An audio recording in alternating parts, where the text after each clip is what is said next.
Hi everyone, welcome to @अमन पोहानिया। स्वागत है आप सभी का इस पारे से यूट्यूब चैनल पर। जैसा कि आप सभी को पता है कि इस यूट्यूब प्लेटफॉर्म पर हम क्लास 10 का एकेडमिक मैथ्स पढ़ने की कोशिश कर रहे हैं। चैप्टर जो है आपका ट्रिग्नोमेट्री चल रहा है। बुक आपकी RS अग्रवाल है, काफी अच्छी बुक है, रिकमेंडेड बुक है। ठीक है, इसको हम पढ़ने की कोशिश कर रहे हैं और एक्सरसाइज 11 में trigonometric ratios of particular angles की हम बात कर रहे हैं। ठीक है, पेज नंबर आपका 553 है। क्वेश्चन नंबर हम 13 पर पहुंच चुके हैं और इस वीडियो में आपके 13 का फर्स्ट पार्ट, सेकंड पार्ट और थर्ड पार्ट में आपके लिए लेकर आया हूं। ठीक है, तो चलिए दोस्तों, अगर लास्ट वीडियो आपको पसंद आए तो लाइक करें, शेयर करें, कमेंट करें और चैनल को जरूर सब्सक्राइब करें। आपकी सपोर्ट की बहुत जरूरत है। तो चलिए फिर बिना किसी देरी के क्वेश्चन सॉल्व करते हैं। ठीक है, क्वेश्चन में कह रहा है कि a is equal to 30 degree, verify that sin 2a is equal to 2 sin a upon 1 plus tan square a होता है। sin 2a का ये एग्जैक्ट फॉर्मूला होता है वैसे तो, लेकिन हम फॉर्मूले बेस्ड क्वेश्चन जो है वो आने वाली एक्सरसाइज में करेंगे।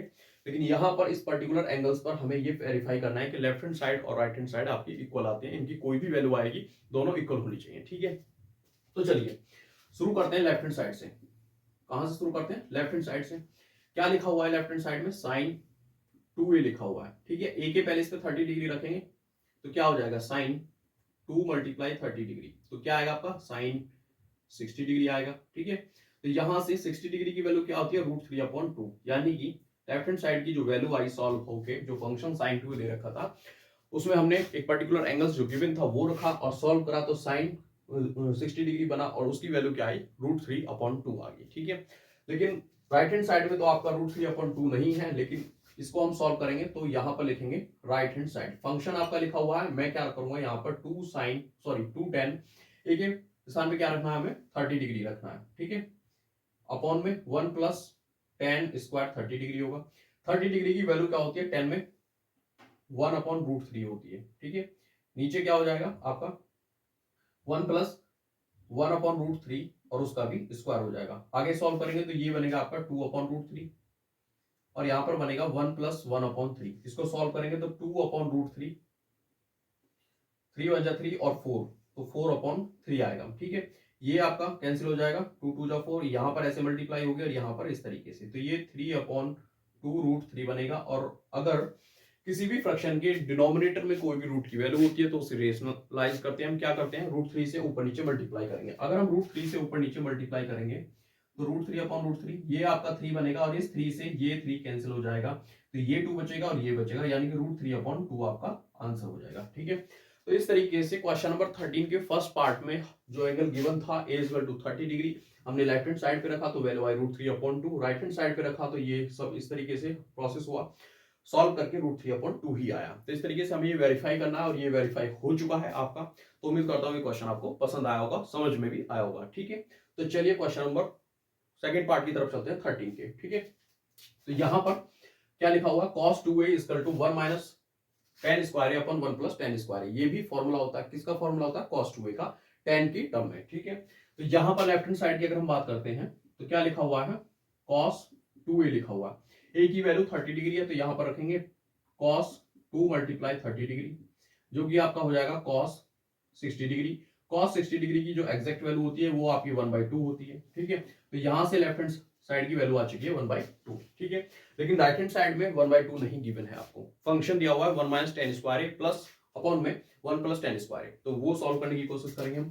तो यहां पर राइट हैंड साइड लिखेंगे और जो फंक्शन दिया हुआ है वो हम उसमें एंगल रखेंगे a इक्वल टू 30 डिग्री, क्योंकि उसी पे तो वेरीफाई करना आपको। तो यहां पर बनेगा 1 minus tan square 30 degree upon 1 plus tan square 30 degree. ठीक है, तो 1 माइनस tan 30 डिग्री की वैल्यू होती है √3 अपॉन 1/√3 का स्क्वायर होता है, और यहाँ पर tan 30 डिग्री की वैल्यू रखेंगे तो 1/√3 का स्क्वायर हो जाएगा। ठीक है, तो यहाँ पर जब आगे स्क्वायर होगा तो 1 माइनस 1/3 बनेगा और यहाँ पर क्या बनेगा? 1 प्लस 1/3 बनेगा। ऊपर भी एलसीएम 3 ही आएगा आपका, तो 3 माइनस 1 हो जाएगा, वो 2 हो जाएगा। यहाँ पर 3 1 जा 3 और 1 प्लस का तो ये 4 हो जाएगा, अपॉन में 3 ये कट जाएगा, तो यहाँ पर 2/4 आएगा और जो कैंसिल होकर 2 1 जा 2 2 2 जा 4, ये भी आपका 1/2 बन जाएगा।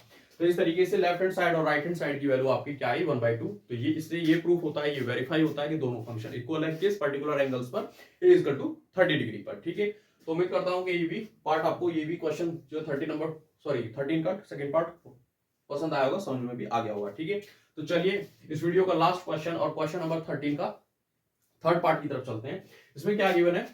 tan 2a equal to 2 tan a upon 1 minus tan square given है, a इक्वल टू 30 डिग्री आपको रखना है। तो हम शुरू करेंगे लेफ्ट हैंड साइड से, ठीक है। लेफ्ट हैंड साइड से क्या लिखा हुआ है, tan 2a, ठीक है। यहाँ पर अगर हम वैल्यू रखते हैं तो क्या हो जाएगा, tan 2 मल्टीप्लाई 30 डिग्री जो कि बन जाएगा tan 60 डिग्री।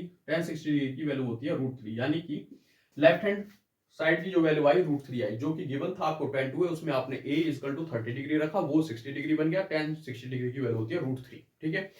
तो यहां से अब आगे हम राइट हैंड साइड को प्रूव करने की कोशिश करेंगे, क्योंकि वहां पर √3 वैल्यू नहीं गिवन है, वहां पर फंक्शन लिखा हुआ है 2 tan a upon 1 minus tan square a, जिसमें हम वैल्यू रखेंगे a इक्वल टू 30 डिग्री, ठीक है। तो राइट हैंड साइड की बात करते हैं, तो यहां पर अगर a इक्वल टू हम रखेंगे 30 डिग्री तो क्या हो जाएगा 2 tan 30 degree upon 1 minus tan square 30 degree. 30 degree की वैल्यू रखते हैं तो क्या आएगा 1 अपॉन √3 अपॉन में माइनस 1 अपॉन √3 का स्क्वायर हो जाएगा, तो ये बनेगा 2 अपॉन √3 और नीचे बनेगा 1 माइनस 3। जिसको आगे सॉल्व करेंगे तो ये हो जाएगा 2 अपॉन √3 और नीचे आएगा 3 × 3 3 माइनस 1, तो क्या आ जाएगा 2 अपॉन 3। इस तरीके से इसकी यहाँ पर मल्टीप्लाई होगी और इसकी यहाँ पर मल्टीप्लाई होगी, तो क्या आएगा भाई 3 × 2 = 6 आएगा और 2 √3 आएगा। अब देखिए 2 × 1 = 2 और 2 × 3 = 6, यानी कि 3 अपॉन √3 बन जाएगा, जिसमें हम ऊपर नीचे रेशनलाइज करेंगे √3 से। जैसे कि मैं पहले भी कह चुका हूँ कि अगर किसी भी फ्रैक्शन के अपॉन में अंडर रूट की कोई वैल्यू आती है तो उसे रेशनलाइज करते हैं, ऊपर नीचे सेम उसी से मल्टीप्लाई करते हैं, यानी कि 3 अपॉन √3 है तो √3 के ऊपर नीचे मल्टीप्लाई करेंगे, क्योंकि √3 और √3 की मल्टीप्लाई होकर 3 बनेगा और 3 से 3 कट जाएगा। तो इस तरीके से आपका यहाँ पर √3 आ जाएगा, जो कि राइट हैंड साइड की भी वैल्यू आपकी √3 आ गई। तो लेफ्ट हैंड साइड को हम पहले ही सॉल्व कर चुके थे, वो भी √3 आया था। तो इस तरीके से ये वेरीफाई हो चुका है क्वेश्चन नंबर 13 का थर्ड पार्ट भी, ठीक है। तो दोस्तों उम्मीद करता हूँ वीडियो पसंद आया होगा, लाइक करें, शेयर करें, कमेंट करें और चैनल को सब्सक्राइब करें। Thank you for watching.